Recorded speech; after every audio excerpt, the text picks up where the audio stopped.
Assalamu alaikum bауырлар. Бүгін Шамс сүресін үйренетін боламыз. Махраждың шығуына қатты көңіл бөліңіздер. Жуанды жуан, жіңішкені жіңішке және тәжвид ережелерін жақсы сақтай отырып оқыңыздар. Созатын жерлерін созып, созбайтын жерлерін созбаңыздар. Бұл қатты өте маңызды. Құранда Аллах Тағала Құранды тәртіппен оқыңдар деген. Тәртіпті ережесін сақтай отырып, асықпай менің артымнан қайталап ілесіп оқыңыздар. بسم الله الرحمن الرحيم والشمس وضحاها والقمر إذا تلاها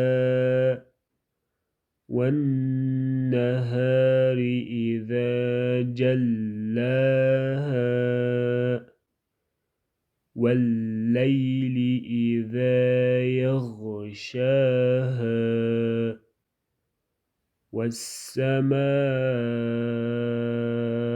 وما بناها والأرض وما طحاها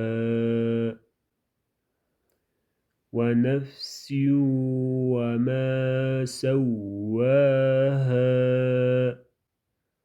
فألهمها فجورها وتقواها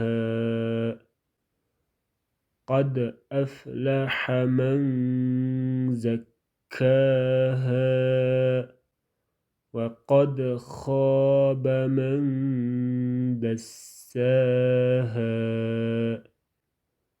كذبت ثمود بطغواها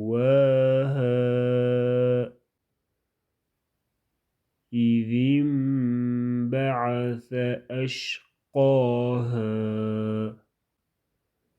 فقال لهم رسول الله ناقة الله وسقياها